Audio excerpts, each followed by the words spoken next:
लिए चलते हैं जहां सीएम भूपेश बघेल लाइव हैं। परेशान करें आदिवासी और महिला मल्ल नौजवान ला परेशान करें वो मत तय करके रखे। एक ताजा बात बताओ तुम्हें, विधानसभा में रमन सिंह की में 2 साल के बोनस दूं कह रहे थे, नहीं दे पाए और ते घोषणा पत्र में शामिल करे वो दूं की के वो कब देवे। मेरे डॉक्टर तो लाश तक नहीं लगा।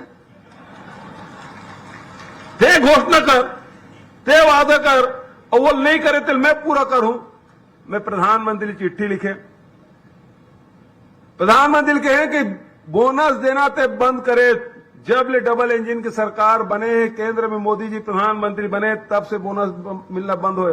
नहीं तो मनमोहन सिंह के समय में भी किसान मतलब सुरता करो, उस समय 50 रुपया 100 रुपया प्रति क्विंटल के बोनस दे रही। राज्य सरकार तो देत रही से, मनमोहन सिंह भी बोनस देत रही ना। ये जब ले आया है दाढ़ी वाला तब ले बंद है, न खुद है न दूसर ला देन देवे। मैं कहे ते हाँ अनुमति भर दे तो उसे पैसा उसे नहीं मांगा था। मैं जिन दिन अनुमति आई, मैं आप लोग कहना चाहता हूं, वही दिन किसान के खाता में 2 साल रमन सिंह नहीं दे, तीनों पैसा किसान के खाता में जाए।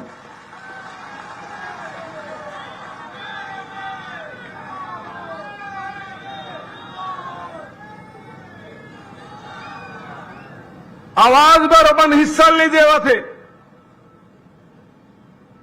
राहुल जी 7.5 लाख गरीब के घर आवास बनाए बार उनका पहली किस्त पैसा पहुंच गया। प्रियंका जी कहा के राइस वो दिन घोषणा करी कि हमारी सरकार फिर से बनाओ, गरीब मन के 17.5 लाख आवास फिर से बनी।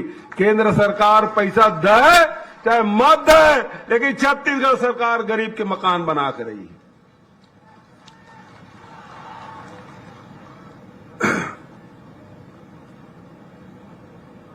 एक तरफ वो मन है जे मन हमला काम नहीं करन दे, दूसर तरफ प्राकृतिक आपदा भी आते, वैश्विक महामारी कोरोना काल, वो समय तनख्वाह बांटना मुश्किल रहा। सबके तनख्वाह 30% कटौती कर दे रही से। ये फूलो देवी नेताओं हमारे राज्यसभा सदस्य है, प्रमोद तिवारी जी राज्यसभा सदस्य है। एकर मन के 2 साल तक के सांसद निधि पैसा चला नहीं दी मोदी जी। 5-5 करोड़ रुपए मिला दी, तेरों बंद कर दी। लेकिन छत्तीसगढ़ सरकार न विधायक निधि बंद करीस, न काकरो तनख्वाह बंद करीस, कटौती करीस, बल्कि किसान से जिन वादा कर रही राहुल गांधी जी कि 2500 में खरीदबो, मोदी जी तो मना कर दे रही से थे। समर्थन मूल्य 1 रुपये कहूं ज्यादा देबे तो फिर तो सहायता मिलते केंद्र से मिलना बंद, तो चाउर खरीदते तो बंद कर देबो। और सही बंद कर दी 1 साल। चौबे जी कमेटी के अध्यक्ष रही से, और वो समय हम धान ला 1900 में खरीदे ना, 1300-1400 रुपए में बाजार में बेचे रहे, लेकिन किसान ला घाटा नहीं होने देना। राहुल जी कह रही से कि किसान ला पैसा देना 2500, तो इस संकट में भी, वैश्विक महामारी में भी तुम्हारे साथ खड़े रहें, किसान के साथ खड़े रहें, और ये 4 किस्त में पैसा दे। और जाल बांध हम आज कार्यक्रम रखे के पीछे उद्देश्य, जब मैं खैरागढ़ उपचुनाव आ रहे तैयारी देखे बा, तो जाल बांधना सोसाइटी में गए, एक जन पढ़े लिखे नौजवान लड़का रही MBA पढ़े रही, वो कहते थे 1 किस्त में दूं, कह रहे 4 किस्त कावर देता। तो एक जन सियानी खड़े रहे, अरे तुम्हार राज में तो देवो कह रहे तेलों नहीं दे, कम 4 किस्त देत तो है, देवत तो है, तुम तो वादा करके भी नहीं दो। उसियान भरोसा रही कांग्रेस के ऊपर। दूसरा बात वो लड़का में कहते पढ़े लिखे, एक राजीव जी की शहादत दिवस 21 मई को हम पहली किस्त देते, राजीव जी की जयंती 20 अगस्त दूसरा किस्त देते, तीसरा किस्त राज्य स्थापना दिवस 1 नवंबर के देते, और वित्तीय वर्ष समाप्त होते थे 31 मार्च के फिर चौथा किस्त देता। मैं कहे 21 मई 20 अगस्त 1 नवंबर के पैसा मत निकाल बे, एक संग्रह 31 मार्च के पैसा निकाल बे, एक किस्त हो जी बाबू।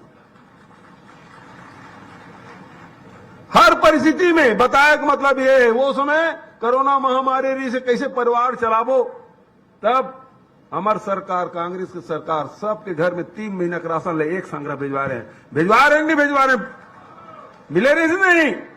वो समय मनरेगा शुरू करें, जिन सोनिया जी और मनमोहन सिंह जी शुरू करी मनरेगा शुरू करें, 26 लाख परिवार मनरेगा के तहत। वो समय दुकान बंद रही से, फैक्ट्री बंद रही से, परिवहन बंद। वो समय आमा, इमली और तेंदुपत्ता तोड़े के सीजन रही से, महुआ के सीजन रही से, और खरीदे की व्यवस्था करें। गरीब आदमी के इनकम खत्म नहीं होना चाहिए, वो प्रयास। और किसान मतलब पहले के 1500 करोड़ रुपए तुम्हारे खाता में डाले काम न करे रहे। आज वो निरंतर चला थे। राहुल जी 2500 के री से ये साल तो 2640 और 2660 रुपए पड़े, और अभी धान बेचो तो समझ लो कतका पर ही तेला। बोले जरूरत है, सब लोग विश्वास है, भरोसा है कांग्रेस के ऊपर, भरोसा है ना? हाँ, काका अभी जिंदा है बाबू। हाँ, आपके पास हम तो 75 के हैं, तुम तो 80 को दिल लगा था।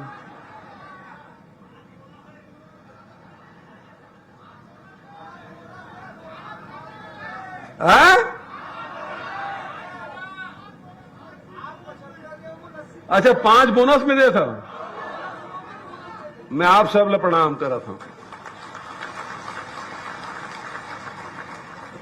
तो वो 75 जन पार के, तो 75 नंबर सीट रही ना, राजनांदगांव शामिल है ना, मगर मतलब नांदगांव जिला में केवल नांदगांव भर भाजपा के हाथ में रही से। खैरागढ़ तो उपचुनाव जीत ले रहे हैं, एक ठक करगर झूल निकाल के फेंक रहे हैं ना। तैयार हो। अभी तक के भारतीय जनता पार्टी वाला मला सांप सूंगे है, एक ठक तो घोषणा करती जा कि हमार सरकार आई तो किसान बर, मजदूर बर, गरीब बर, महिला बर यदि काम करबो। एक ठक नहीं करे। हमार सरकार है, हम लगातार 5 साल काम करें और गिनाहो बहुत लंबा लगी, वो बात मैं नहीं बोलना चाहूं, लेकिन फिर भी हमारे नेता राहुल जी आयरी से, प्रियंका जी आयरी से, खड़गे साहब आई, ये मैं लगातार हमार सरकार बनाओ तो हमने ये काम करबो। मैं वो लिस्ट गिना देता हूं। पहली बात तो हम फैसला करें 15 क्विंटल के जगह 20 क्विंटल खरीदी। आज 30 तारीख है, परन दिन धान खरीदी शुरू हुई और प्रति एकड़ 20 क्विंटल धान बेचू तुम्हारा। अच्छा, एक बात मैं क्लियर कर देता हूं, क्योंकि हम फैसला करें, का फैसला करें कि किसान मन के फिर से ऋण माफी होई, बोले ना। तो भाजपा वाला मन के पेट में पीड़ा होते, काबर ऋण माफी कर सकते हैं। मैं कहें उद्योगपति मन के, बड़े बड़े अडानी और संगवारी मन के 14 लाख करोड़ रुपए माफ कर देते हैं, तब कोई बात नहीं। कांग्रेस की सरकार है, यदि 9000 करोड़ रुपए माफ कर दी, तुम्हारे पेट में पीड़ा हुआ थे। फिर से किसान मन के कर्जा माफ करवो, करना है कि नहीं करना है? मजा नहीं आवा थे, कर्जा माफ होना करना है ना। हाँ, कर्जा माफ तब हुई जब सरकार बनी। हाँ, भरोसा है। एक जगह बात, तकनीकी बात आप मन लगा देता हूं, कावर के 1 नवंबर के धान खरीदी हुई, परंदी से धान खरीदी हुई, तो तुम जिन लोन ले हो तो पहली कट ही बैंक में। कावर के सरकार के फैसला 20 क्विंटल खरीदे के लोन ले हो, तब समझ लो वो लोन है चुनाव तक जब बेचू तब तक के कटी। जिन सरकार बनी, पहली फैसला रही किसान मन के कर्जा माफी, और जिन समायोजित हो जाई वो पैसा वापस करवो, तो कर चिंता तुम्हारा नहीं करना है। हाँ, ये मैं भाजपा वाला बरगला ही देखा, पहले मैं बता दे आगहू। पिछले समय याद करो, 1200 करोड़ रुपया किसान मन धान बेटरी से नवंबर महीना में सरकार बनी 17 दिसंबर के, तो किसी समय तो धान ला बेट देने का कर्जा में पार दे वो पैसा ला, वो 1200 करोड़ रुपए किसान मन के वापस कर दे रहे। हो रही नहीं हो रही है? तो यूं बात कोनो किसान ला चिंता करे की जरूरत नहीं है। आराम से धान ला बेचो तुम मना। कांग्रेस के फिर सरकार बनी, वो जिन पैसा बैंक के खाता में तुम्हारे समायोजित हो रही, वो पैसा फिर से वापस किसान के खाता में हुई। कर्जा माफ के हमारा फैसला। दूसरा बात, प्रियंका जी घोषणा करी कि 17.5 लाख परिवार ला आवास देवो। तीसरा, तेंदुपत्ता जिन संग्राहक है वो मतलब 4,000 प्रति मानक बोरा के दर से हमन खरीदी करथन, वो परिवार ला साल में एक बार वो तेंदुपत्ता के पैसा पावे करी 4,000 रुपया और देवो गरीब मन के खाता में डालबो। जरिए महुआ है, इमली है, अमचूर है, एकर मन के समर्थन मूल्य में 10 रुपया वृद्धि करबो। और ओकर बाद जिन डॉक्टर खूबचंद बघेल स्वास्थ्य योजना है, पहले 5 लाख रुपया रही से, अब वह 10 लाख रुपया हुई। 10 लाख तक के फ्री में इलाज हुई। और विशेष सहायता, मुख्यमंत्री विशेष सहायता में तो 25 लाख तक के। और एक साथ साथ हमरो गरीब घर के लड़का मन, किसान घर के लड़का मन शहर में गांव में रही थे, लेकिन काकरो इंजीनियरिंग कॉलेज में एडमिशन हो जाते, मेडिकल कॉलेज में एडमिशन हो जाते, फीस अतेक रही थे, उन भर नहीं पाए, लड़का मन पढ़ नहीं सका। और दिन राहुल जी घोषणा करीस कि चाहे वो डिप्लोमा करे, ITI करे, चाहे इंजीनियरिंग करे, चाहे वो मेडिकल कॉलेज पढ़े, जब का शासकीय कॉलेज है ते सब फीस माफ हुई। ट्यूशन फीस, एडमिशन फीस सब माफ। मतलब KG to PG फ्री में शिक्षा पूरा देश में पहला, पूरा देश में पहला। कोई सरकार ऐसा नहीं करे, लेकिन हमार सरकार बनी तो लड़का मतलब पढ़ाई में एक पैसा नहीं लागा। और साथ साथ जे कल राहुल गांधी जी राजनांदगांव आए रही होकर पहली अभनपुर विधानसभा में मजदूर मन का सब बैठे रही से, वो खुद धान लुए है। हम मल्ला ताम्रध्वज भैया, टी.एस. सिंहदेव, चरण भैया सब ला धान लुआ है।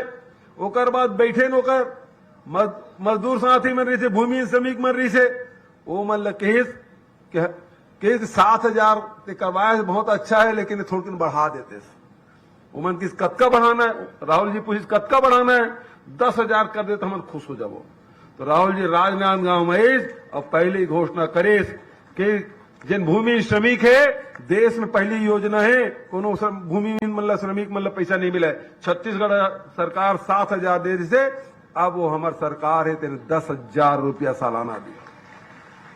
तो अतका कन घोषणा कर रहे हैं, और घोषणा करवाना है कि नहीं करवाना है? करवाना है ना? भरोसा है ना? हम जन किसान दिन हो ही ना। और भाजपा किसे थे ना? पक्का? हाँ, तो एक आमक दू गोही तोर कहल का हुई, वो कर मन को इतने चलते। मैं बहुत ज्यादा वो देर नहीं रहते हुए मैं सीधा प्रियंका जी बुलाऊं, तुम जोरदार ताली बजाओ। है कांग्रेस पार्टी, मल्लिकार्जुन खड़गे, सोनिया गांधी, राहुल गांधी, प्रियंका गांधी। और घोषणा करवाना है तो जोरदार ताली बजते रहना जी, जब तक कि प्रियंका जी मंच में नहीं आए। प्रियंका गांधी जिंदाबाद, प्रियंका गांधी जिंदाबाद, प्रियंका गांधी जिंदाबाद। बहुत सम्मान के साथ आदरणीय प्रियंका गांधी जी आए और आप सबको हम सबको संबोधित करें। आदरणीय प्रियंका जी।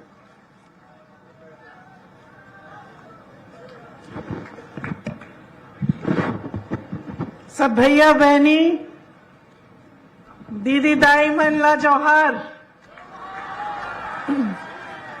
जय मां दंतेश्वरी, जय मां बमलेश्वरी, जय छत्तीसगढ़ महतारी, जय जोहार। भूपेश बघेल जी, श्री चरणदास महंत जी, श्री ताम्रध्वज साहू जी, रविंद्र चौबे जी, यशोदा वर्मा जी, हर्षिता बघेल जी, निर्मल कोसरे जी, देवेंद्र यादव जी, अरुण बोरा जी, मुकेश चंद्राकर जी, श्री प्रमोद तिवारी जी, श्री राजेश तिवारी जी, गजेंद्र ठाकरे जी, आप सबका और सभी पदाधिकारी, सभी कांग्रेस जनों का इस सभा में बहुत बहुत स्वागत। आज बुखार तो है, लेकिन आप सबको देख के खुशी ही होती है, क्योंकि आप खुश लगते हो। 2 दिन पहले मध्य प्रदेश गई थी, वहां की जनता खुश नहीं लगती। जब भी मैं छत्तीसगढ़ आती हूं और संबोधित करती हूं जनता को, तो आप मुस्कुराते हुए दिखते हैं। इसका मतलब है कि यहाँ हालचाल ठीक है कि नहीं? अच्छे हैं, खास तौर से मेरी बहनें। देखिए, खैरागढ़ नागवंशी राजाओं की धरती है। राजा वीरेंद्र बहादुर सिंह जी और रानी पद्मावती देवी जी की कर्मभूमि है। आपको शायद मालूम होगा कि पद्मावती जी और इंदिरा जी का बहुत करीबी रिश्ता था। पद्मावती जी इलाहाबाद में उन्होंने पढ़ाई की, उसी समय इंदिरा जी से मिली थी जब वो छोटे छोटे थे, और तब से एक अच्छा उनका एक रिश्ता जुड़ा, वो एक मित्रता का रिश्ता जुड़ा। बाद में जब नेहरू जी को पता चला कि पद्मावती जी बहुत सेवा करती हैं समाज की, और कई ऐसी चीजें हैं जिनमें उन्होंने समाज के लिए बड़े बड़े कार्य किए हैं, तो पंडित जी और रविशंकर शुक्ल जी ने उनको प्रेरित किया कि राजनीति में आओ, और राजनीति के जरिए जनता की खूब अच्छी तरह से तुम सेवा कर पाओगी। तो ये एक पुराना रिश्ता है खैरागढ़ का हमारे परिवार के साथ। इसी के तहत इंदिरा संगीत विश्वविद्यालय की स्थापना हुई, और ये जो नाम इससे जुड़ा है, इंदिरा का नाम, ये पद्मावती जी ने अपनी बेटी को इंदिरा जी का नाम दिया, और फिर विश्वविद्यालय की जब स्थापना हुई तो इंदिरा जी आए उस विश्वविद्यालय का उद्घाटन को करने के लिए। तो एक लंबा रिश्ता है, एक पुराना रिश्ता है। बघेल जी ने कांग्रेस की तरफ से उस रिश्ते को निभाने का काम किया। बहुत समय से आपकी मांग थी कि खैरागढ़ जिला बने। आपसे बघेल जी ने ये वादा किया उपचुनाव के समय कि करेंगे, और जैसे ही नतीजा आया, उसके 3 दिन के भीतर खैरागढ़ का नया जिला बन गया। अब जिससे पहले कि मैं लंबा भाषण शुरू करूं, मैं बघेल जी का भाषण खत्म करती हूं। उन्होंने कहा कि घोषणा, उन्होंने मुझे बहुत लंबी लिस्ट दी है घोषणाओं की, तो सबसे पहले मैं घोषणा ही कर देती हूं। छत्तीसगढ़ की माताओं बहनों के लिए महतारी न्याय योजना लागू करेंगे, जिसमें प्रति सिलेंडर के रिफिल करने पर 500 रुपए की सब्सिडी आपको दी जाएगी। कांग्रेस सरकार बनते ही प्रदेश के 49,63,000 उपभोक्ताओं में से 42 लाख उपभोक्ताओं जिनकी मासिक खपत 200 यूनिट बिजली से कम है, उनका बिजली बिल पूरी तरह से माफ होगा। बाकी 7,63,000 उपभोक्ताओं को 200 यूनिट तक बिजली मुफ्त मिलेगी।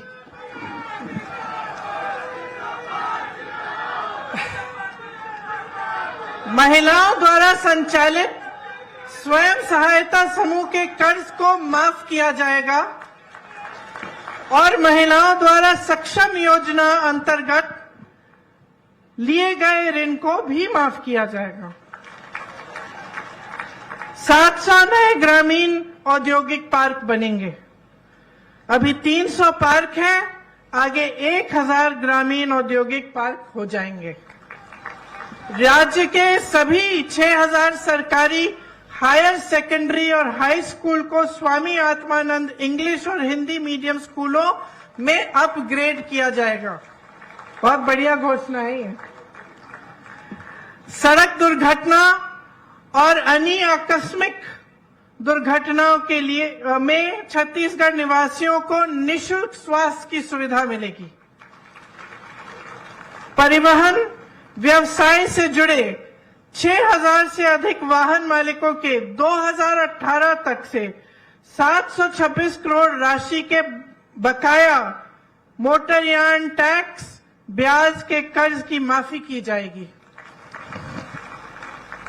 सरकार बनते ही किसानों से तीवरा को भी एमएसपी में खरीदा जाएगा। तो देखिए, ये बहुत जरूरी है कि आप छत्तीसगढ़ की जनता हो, आप समझो कि आज छत्तीसगढ़ कहां खड़ा है। सामने दोराहे हैं, या तो आप भाजपा को चुनेंगे या आप कांग्रेस को चुनेंगे, और आप एक जहां पे आप खड़े हैं उसे समझना इसलिए जरूरी है कि कहीं गलती से आप गलत चीज न चुन लें। मैंने कहा मैं मध्य प्रदेश गई, ये छोटी बात नहीं है कि वहां की जनता दुखी लगती है। दुखी किस लिए है? क्योंकि वहां जाके देखिए उनको कितना मिल रहा है धान के लिए। जब मैंने मंच से कहा मध्य प्रदेश में कि जानते हैं कि छत्तीसगढ़ में जो आपसे लगा हुआ प्रदेश है, छत्तीसगढ़ में 2400, अब तो ज्यादा बढ़ गया है, 2600 कुछ हो गया है, 2400 से 2600 का आपको धान के लिए आपको दाम मिल रहा है, तो चौंक गई जनता। मैं देख रही थी लोगों के चेहरे चुप हो गए। बिजली बिल माफ करने की बात जो यहां पे मैं कर रही हूं, ये बातें, कितना विकास हुआ है। आज छत्तीसगढ़ देश और दुनिया में पहचाना जाता है। यहां आने से पहले आपकी बनाई हुई वो रागी का जो आटा है उसकी रोटी मैं खा के आई हूं, रोज खाती हूं। कहां आपने सोचा था कि जो वन के उपज हैं, 67 वन के उपजों के लिए आपको एमएसपी मिलेगी? क्या आपने सोचा था कि आपकी संस्कृति पूरे देश भर में फैलेगी, कि आपकी पहचान एक अलग पहचान बन जाएगी? क्या आपने सोचा था कि एक ऐसी सरकार आएगी जो आपको केंद्र सरकार की नीतियों से बचा कर रखेगी? कोविड आया, कोरोना आया, तमाम बेरोजगारी फैली, मुश्किलें आई, लेकिन आपको फिर भी बघेल जी की सरकार ने बचा के रखा। देश भर में जितनी बेरोजगारी आज है 45 सालों में नहीं हुई है, इतनी बढ़ गई है बेरोजगारी। छत्तीसगढ़ वो प्रदेश है जिसमें पूरे देश भर से सबसे कम बेरोजगारी है। आज पलायन बहुत होता था, नौकरियां नहीं मिलती थी प्रदेश में, लोग जाते थे शहरों में, बड़े बड़े शहरों में, अन्य प्रदेशों में रोजगार ढूंढने के लिए। आज आपकी परिस्थिति ये है कि आज के खेती किसानी छत्तीसगढ़ में बढ़ रही है। दूसरे प्रदेशों से लोग यहां आ रहे हैं। दिल्ली में मैं कुछ उद्योगपतियों से ऐसे ही मैं मिली, मुझे कह रहे थे कि सुना है कि रायपुर सबसे अच्छी जगह बन गई है बिजनेस करने के लिए, वहां से यहां आ रहे हैं। आपका प्रदेश आज इस जगह खड़ा है जहां आपके आत्मसम्मान को बढ़ाया गया है। देश में आपका मान सम्मान सबसे ऊंचा है, सबसे कम बेरोजगारी है, खेती से अच्छी कमाई हो रही है, सरकार से राहत मिल रही है हर चीज के लिए, चाहे वो गैस का सिलेंडर हो, चाहे महंगाई हो, चाहे बच्चों का इलाज हो। तो आप यहां खड़े हैं। और आपके साथ वाले प्रदेश मध्य प्रदेश, मैं बताती हूं आपको, जानते हैं कितनी घोषणाएं की हैं इन्होंने, इनकी सरकार ने? बताइए कितनी घोषणाएं की होंगी? 100, 1000, कितनी की होंगी? 22,000 घोषणाएं की होंगी। 22,000 घोषणाएं की हैं, और मैं दावे के साथ कह सकती हूं आधी भी पूरी नहीं होंगी। और यहां आपकी सरकार, उपचुनाव में घोषणा हुई कि आपका जिला बनेगा, नतीजे निकलने के 2 दिन बाद 3 दिन बाद बन गया। जहां 22,000 घोषणाएं इन्होंने की, 220 घोटाले किए हैं। 250 शायद 250 महीनों की या हफ्तों की सरकार है, 220 इन्होंने घोटाले कर डाले, हर चीज में घोटाले। यहां पे आपको जो सरकार मिल रही है वो दिन रात आपके लिए काम कर रही है, और ये मैंने अपने आंखों से देखा है। बघेल जी के साथ मैंने काम किया, उत्तर प्रदेश में प्रभारी थे कांग्रेस पार्टी के, उसके बाद हिमाचल प्रदेश में हमने काम किया, और मैंने देखा कि किस तरह से दिन रात आपके लिए काम हो रहा है। चाहे वो हिमाचल में हो, उत्तर प्रदेश में हो, चिंता आपकी है कि मैं क्या करूंगा, किस तरह से मैं महिलाओं को आगे बढ़ाऊंगा। गर्व से कहते हैं कि दीदी हमारे यहां महिलाएं सबसे ज्यादा सक्षम हैं। आप क्या सोच सकते थे कि जहां पूरा उत्तर भारत जूझ रहा है आवारा पशुओं की समस्या से, आपकी जैसे बहनें सुबह से लेकर शाम तक धूप में पहरेदारी करती हैं अपनी खेतों की, कि आवारा पशु आएगा खेत खा जाएगा, रात को भी नहीं छोड़ते, किसान रात भर बैठे रहते हैं। और ये आज का सिलसिला नहीं है, ये 5-6 सालों से चल रहा है।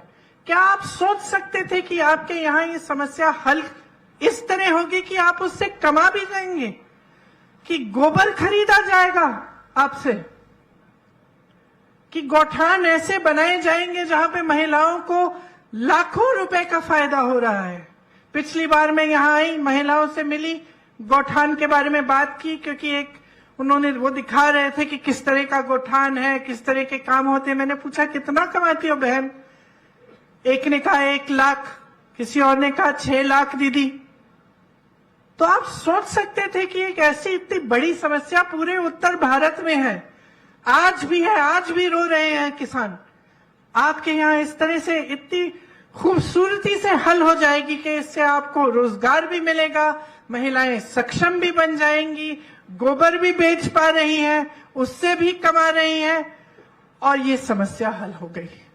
तो इसके लिए एक सोच की जरूरत होती है, और ये कांग्रेस पार्टी की ही सोच है, जिसमें से भूपेश बघेल जी उभरे हैं।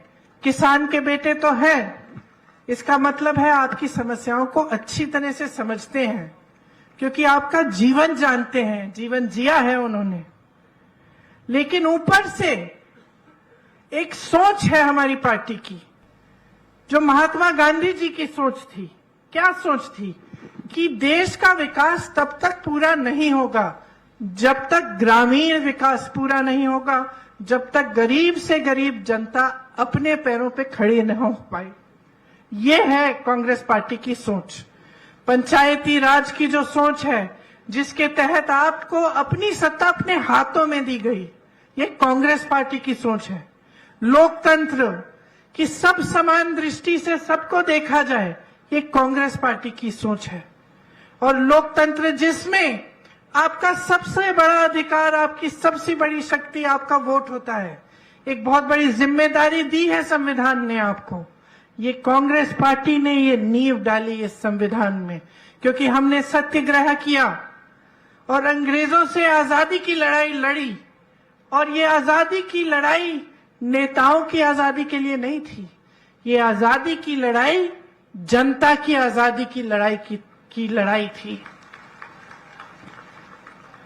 वो महापुरुष जो इस देश के लिए शहीद हुए, वो चाहते थे कि यहां बैठे एक एक भाई को, एक एक बहन को सत्ता अपने हाथों में मिले, एक पूरी शक्ति मिले, जिससे वो अपने जीवन और अपने भविष्य में बदलाव ला पाए।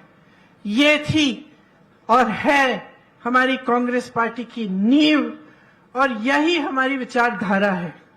इसीलिए सबसे बड़ा काम क्या किया है हमारी सरकार ने छत्तीसगढ़ में? सबसे बड़ा काम ये किया है कि जो देश की संपत्ति केंद्र की सरकार देश की जनता से छीनी जा रही है, वो प्रदेश की सरकार ने देश की जनता को, प्रदेश की जनता को वापस दी है।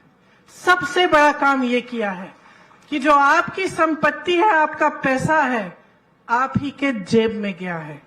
ये योजनाएं जिनके बारे में हम बात करते हैं, चाहे रोजगार की योजना हो, चाहे महंगाई को कम करने की योजना हो, चाहे महिलाओं के विकास की योजना हो, ये सब क्या है? इसके लिए पैसे कहां से मिलते हैं? ये सरकार के पैसे सरकार जनता को दे रही है। जब हम सब्सिडी की बात करते हैं कि आप सिलेंडर को फिर से जब भरने जाएंगे आपको 500 रुपए मिलेंगे, इसका मतलब है कि हम जो आपकी संपत्ति है, जो सरकार के पास पड़ी है, उसमें से निकालकर आपको वापस पैसे दे रहे हैं। लेकिन केंद्र की सरकार क्या कर रही है? वही संपत्ति छीनकर बड़े बड़े उद्योगपतियों को दे रही है। तो अडानी जैसे जो बड़े बड़े उद्योगपति हैं, जिनको सारी खदानें दी जाती हैं, सारे बंदरगाह, सारे हवाई अड्डे, सारे बड़े बड़ी कंपनियां, सरकारी कंपनियां, ये तो आपकी संपत्ति है जो दी जा रही है। आपको रोजगार मिलता था वहां से, आपके बच्चों का भविष्य बनता था, आपको पेंशन मिलता था।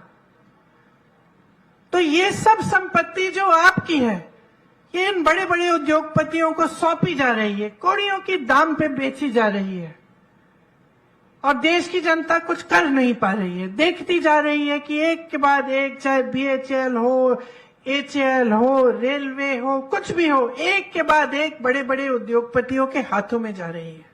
हम समानता की बात करते हैं, हम कहते हैं कि सबको शक्ति मिलनी चाहिए, सबको सत्ता मिलनी चाहिए। जो जनता की संपत्ति है वो योजनाओं द्वारा जनता के लिए कार्य करके, विकास करवा के जनता के हाथों में वापस जाना चाहिए। ये लोग कहते हैं उठा के अपने उद्योगपति मित्रों को दे दो। तभी तो बेरोजगारी बढ़ रही है, क्योंकि जहां से रोजगार बनता है वो सब माध्यम इन्होंने बंद कर दिए हैं। तो अब आगे भविष्य में क्या किया जाए? अगर आप सोच समझ के नहीं अपना वोट अपने विवेक से आप नहीं वोट देंगे तो आगे जाके छत्तीसगढ़ में यही नौबत आएगी। जितना काम सरकार ने किया है, आज जितने बड़े बड़े काम आपके लिए किए गए हैं, वो सब ठप हो जाएंगे, सब बंद हो जाएंगे। आज आपके प्रदेश को देख के लोग कहते हैं छत्तीसगढ़ का मॉडल गुजरात मॉडल से कहीं अच्छा है। वो तो दिखावे का मॉडल था, उसमें सब सुनहरा दिखता था, लेकिन हमने देख लिया है कि क्या हुआ। देश में इन्होंने यही मॉडल लागू किया, सारी संपत्ति उठा के अपने बड़े बड़े उद्योगपति मित्रों को दे दिए, बेरोजगारी बढ़ गई, महंगाई बढ़ाई, किसी को राहत नहीं दी। चाहे किसान हो, महंगाई से जूझ रहा है, डीजल पेट्रोल के दाम जूझ रहा है, परेशान है। चाहे युवा हो, रोजगार नहीं मिल रहे हैं। आपके यहां जैसे मैंने कहा, धान जो खरीदा जा रहा है सबसे ज्यादा 2640 रुपए का जो है, सबसे ज्यादा छत्तीसगढ़ में है। आज लाखों किसानों को 23,000 करोड़ रुपए तक इनपुट सब्सिडी दी गई है। लाखों किसानों को का कर्ज माफ किया गया है, 10,000 करोड़ रुपए तक कर्ज माफ किया गया है। बिजली बिल आधा किया, 5 लाख कृषि मजदूरों को 7,000 रुपए प्रति वर्ष दिया गया। वन उपज के जरिए आपको आपकी आय बढ़ाई गई, मिलेट प्रोडक्शन की बड़े बड़े प्लांट लगाए गए। बस्तर जो हिंसा के लिए जाना जाता था, आज अपने मिलेट के लिए जाना जा रहा है, अपनी संस्कृति के लिए जाना जा रहा है। इतने सारे बड़े बड़े काम किए। क्या आप चाहते हैं कि ये सब काम रुक जाएं? क्या आप चाहते हैं कि एक ऐसी सरकार आए जो 22,000 घोषणाएं करे लेकिन एक काम न कर पाए? क्या आप ये चाहते हैं? क्या आप चाहते हैं कि जो छत्तीसगढ़ का किसान है वो इसी तरह परेशान किया जाए जिस तरह पूरे देश भर में भाजपा की सरकारें किसानों को परेशान कर रही हैं? क्या आप चाहते हैं कि आप मेहनत से अपने बच्चों को पढ़ाएं लिखाएं लेकिन उन्हें रोजगार ही न मिले, कोई संभावना ही ना हो कि अपना भविष्य बना पाए? जैसे तमाम भाजपा के प्रदेशों में है, या आप चाहते हैं कि इस तरह की सरकार आपके यहां चले जो आपके लिए दिन रात काम करे? आपको समझना पड़ेगा कि आप कहां पे हैं और आगे आपको कहां चल के जाना है। अगर 5 सालों के लिए एक ऐसी सरकार आ जाए जो आपके हित में काम न करे, तो नुकसान किसी नेता का नहीं होगा, नुकसान आपका होगा, आपके बच्चों का होगा, आपके भविष्य का होगा। महिलाओं के लिए मेरी बहनें बैठी हैं, कितनी अच्छी अच्छी योजनाएं हैं, सब बंद हो जाएंगी, क्योंकि महिला को आगे बढ़ाना इनके जहन में ही नहीं है। आप देख लीजिए, मध्य प्रदेश जैसे 18 सालों से इनकी सत्ता है मध्य प्रदेश में, क्या किया इन्होंने महिलाओं को आगे बढ़ाने के लिए? सबसे ज्यादा हिंसा वही है महिलाओं पे, हर रोज 17 बलात्कार होते हैं, सुरक्षा ही नहीं है।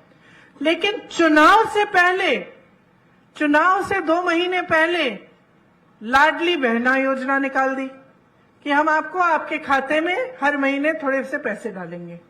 क्या समझते हैं कि महिलाएं बेवकूफ हैं? 18 सालों से आपने कुछ नहीं किया महिलाओं के लिए, चुनाव आ रहा है 2 महीने पहले आपने योजना निकाल दी और आप सोचते हैं कि महिलाएं आपको धड़ाधड़ वोट दे देंगी। ये सोच है इनकी। और यहां की सोच, 10,000 गौठान बनाए हैं जिससे आपको रोजगार मिलता है, आपका हुनर बढ़ाया जाता है, आपको रोजगार देने का काम किया है। मैं बात कर रही थी बघेल जी से कि आरक्षण होना चाहिए महिलाओं के लिए सरकारी नौकरियों में, कहते हैं यहां तो पहले से है, यहां तो सबसे ज्यादा नौकरियां, सबसे ज्यादा सक्षम महिलाएं हैं। तो ये एक सोच होती है, सोच ये है कि आपको आगे बढ़ाना है, आपका विकास करना है। ये सोच नहीं है कि चुनाव आएगा घोषणा कर देंगे, लोगों को फुसला देंगे, चुनाव आ रहा है धर्म की बात कर लेंगे, लोगों का ध्यान भटका देंगे, लोगों के जज्बात धर्म से जुड़े ही हैं, हमें वोट मिल जाएगा, सत्ता में रह जाएंगे, बाकी बाद में देखा जाएगा। ये सोच नहीं है, ये भाजपा की सोच है और ये सोच हमने बार बार बार बार देखी है। एक मुख्यमंत्री आपके, एक सरकार आपकी जो आपके लिए काम करके दिखाना चाहती है, जिन्होंने जो कहते हैं ये मेरे से कुछ भी सवाल पूछ लो, समस्या है आकर बताओ, उसको सुलझाने का रास्ता मैं निकालूंगा। और दूसरे वो जो सिर्फ आपका ध्यान भटकाने का काम करते हैं। 2 चीजों में बहुत फर्क है बहनों, क्योंकि जब नेता को मालूम हो जाता है ना कि उसे काम करने की जरूरत नहीं है, कि चुनाव आएगा मैं कोई अच्छी सी घोषणा कर दूंगा, मैं धर्म की बातें कर दूंगा, लोगों में भय, दिलों में भय डाल दूंगा और बोलूंगा कि भाई तुम्हारे धर्म को सुरक्षित रखने वाला मैं हूं और धर्म के आधार पर मैं वोट मांग लूंगा, तो मेरी नैया पार हो जाएगी। वो बहुत अलग तरह का नेता होता है। जो नेता समझता है कि अगर मैं काम नहीं करूंगा, अगर मैं जनता के साथ विश्वासघात करूंगा तो दोबारा जनता मुझे वोट नहीं देगी, तो मैं सत्ता में फिर से नहीं आ सकता। एक नेता वैसा हो जो मन में जनता के लिए श्रद्धा रखता है, जो जनता का आदर करता है, जो दिल से चाहता है कि जनता की समस्याओं का हल किया जाए, वो बहुत अलग तरह का नेता होता है। ये 2 अलग अलग राजनीति हैं बहनों और भाइयों, और आप जहां खड़े हैं आपके सामने यही 2 रास्ते हैं। एक राजनीति जो आपका ध्यान भटकाएगी, जो आपको आगे बढ़ाने की बातें करेगी, लेकिन जब Congress party OBC, SC, ST के लिए जातिगत जनगणना की बात करेगी तब चुप हो जाएंगे। हम क्या कह रहे हैं? हम कह रहे हैं कि गिनती कर लो, देश में गिनती कर लो, कितने ओबीसी हैं, कितने एससी हैं, कितने एसटी हैं, कौन कौन क्या क्या है, ताकि जब योजनाएं बने, जब रोजगार बांटे गए, जब ये सब काम हो तो अच्छी तरह से न्यायपूर्वक हो। अगर गिनती ही नहीं होगी, अगर हमें मालूम ही नहीं कि हमारे गांव में कितने बच्चे हैं, कितने शिक्षित हैं, कितने नहीं हैं, कितने कुछ भी ये गिनती नहीं होगी तो हम उस गांव का विकास कैसे करेंगे? तो हम ये सवाल उठा रहे हैं कि जातिगत जनगणना करो। बिहार में जब गिनती हुई तो पता चला 84% ओबीसी एससी एसटी हैं। अब 84% ओबीसी एससी एसटी हैं, लेकिन आप जितने भी देश के बड़े बड़े आप देखो, चाहे आप उद्योगपतियों को देखो, चाहे मीडिया वालों को देखो, चाहे आप सरकार के सचिवों को देखो, चाहे कहीं भी देखो, तो ये 84% आपका प्रतिनिधित्व नहीं दिखता। तो सारी हमारी कांग्रेस की पार्टी कह रही है कि गिनती करो। भाजपा जो सालों से कहती चली आ रही है कि हम ओबीसी वर्ग, एससी वर्ग, एसटी का उत्थान करना चाहते हैं, मना कर रही है, कह रहे हैं कि नहीं करनी, गिनती ही नहीं करनी। अरे गिनती नहीं करोगे तो विकास कैसे करोगे? महिला आरक्षण की बात करते हैं, बिल पास कर देते हो और धूमधाम से मीडिया बाजी, मोदी जी को सब महिलाएं नमस्कार कर रही हैं कि आपने क्या कर दिया, किसी ने नहीं किया आपसे पहले। बाद में पता चलता है कि ये पास तो हो गई, 10 सालों के लिए लागू नहीं होगी। तो 10 सालों के लिए महिलाओं को अधिकार ही नहीं मिलेगा। तो मीडियाबाजी हो जाती है, प्रचार हो जाता है, पब्लिसिटी हो जाती है, जमीन पर काम नहीं उतरता। बहनों और भाइयों, ये इनकी राजनीति है और एक हमारी राजनीति है जो आप में फूट फैलाना नहीं चाहती। हम आपको अलग नहीं करना चाहते, हम चाहते हैं कि आप सब एक हो और एक होकर आपका विकास हो।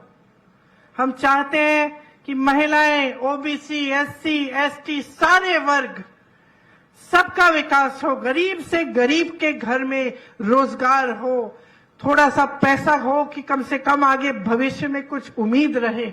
हम चाहते हैं कि आप आगे बढ़ें और आपको इस तरह की परेशानियां न हो जो आप पे थोपी जाती हैं, और ऐसी नीतियां न हो जो आपकी सारी संपत्ति जो आपका है, आपके देश को, आपकी सत्ता को आपके हाथों से छीन ले और बड़े बड़े उद्योगपतियों को दे। यहां ओपीएस लागू है, जो सरकारी अधिकारी हैं वो सब जानते हैं, वहां मेरे पुलिसकर्मी भाई खड़े हैं, वो सब जानते हैं कि एक ही मांग है, एक ही मांग है आज इनकी कि हमें पुराना पेंशन दे दो। क्योंकि हम 20 साल काम करते हैं, दिन रात एक करते हैं, हम भी देश की सेवा कर रहे हैं, तो हमें बुढ़ापे में थोड़ी सी सुरक्षा चाहिए। इसीलिए तो हमने जब हम नौजवान थे हमने सरकारी नौकरी ली। आज आप कह रहे हो कि पुराना पेंशन नहीं मिलेगा और हमारा पेंशन सुरक्षित ही नहीं रहा।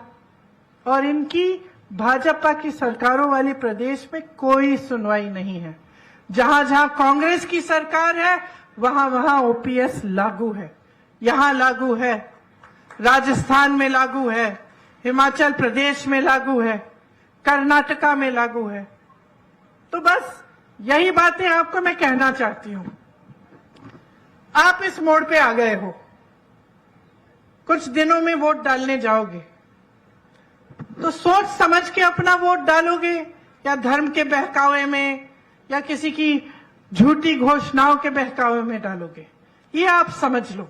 जो आपके सामने है, जो आपने 5 सालों से सरकार देखी है, जिसने आपका मान सम्मान बढ़ाया है, आपके पूरे देश और दुनिया में आपका नाम बनाया है, आप इस सरकार को 5 साल और मौका देंगे कि आपके लिए और भी मजबूती से काम करे, या फिर आप ऐसा रास्ता पकड़ेंगे जो आपको विकास नहीं, आपको सिर्फ परेशानियों का जीवन और मुश्किलों का जीवन देगा। आप सोच समझकर अपना वोट डालिए। जिस दिन आप वोट डालने के लिए जाएंगे, मेरी बातों को, बघेल जी की बातों को और साहू जी की बातों को जरूर याद रखना, क्योंकि ये वोट आपका है और आपके लिए है। प्रदेश आपका है, इसमें कितना अच्छा हो सकता है वो आप देख चुके हैं, और भी देखने को बाकी है। बहुत और काम हो सकता है आपके सहयोग से, और इससे पहले जो हो रहा था वो भी आपने देख लिया है। आसपास के प्रदेशों में जो हो रहा है वो भी आपने देख लिया है। तो सोच समझकर जागरूक बन के अपना वोट डालिए, और मैं जानती हूं कि आप जब जागरूक बन के अपना वोट डालेंगे तो आपका वोट सिर्फ और सिर्फ कांग्रेस पार्टी को जाएगा, और एक बार फिर कांग्रेस की सरकार आपके प्रदेश में आएगी और आप देखेंगे कि जो घोषणाएं मैं आज करके जा रही हूं, एक नहीं सारी की सारी पूरी होंगी। आप सबको बहुत बहुत धन्यवाद। बहुत ध्यान से आपने बातें सुनी, ज्यादा समय नहीं लेना चाहती। जय हिंद। महंगाई से मुक्ति दिलाने के लिए प्रियंका जी का बहुत बहुत धन्यवाद। प्रियंका गांधी जिंदाबाद, प्रियंका गांधी जिंदाबाद। मैं निवेदन करूंगा कि सब प्रत्याशी सामने आ जाए प्रियंका जी के साथ। सभी जो दुर्ग जिले के यहाँ के सामने आ जाएं और आभार प्रदर्शन के लिए सब हाथ ऊपर कर लें एक साथ, एकता के साथ। आभार प्रदर्शन के लिए जिला कांग्रेस अध्यक्ष गजेंद्र ठाकरे जी को आमंत्रित करता हूं। प्रियंका गांधी जिंदाबाद, प्रियंका गांधी जिंदाबाद, भूपेश बघेल जिंदाबाद, भूपेश बघेल जिंदाबाद, कांग्रेस पार्टी जिंदाबाद, कांग्रेस पार्टी जिंदाबाद।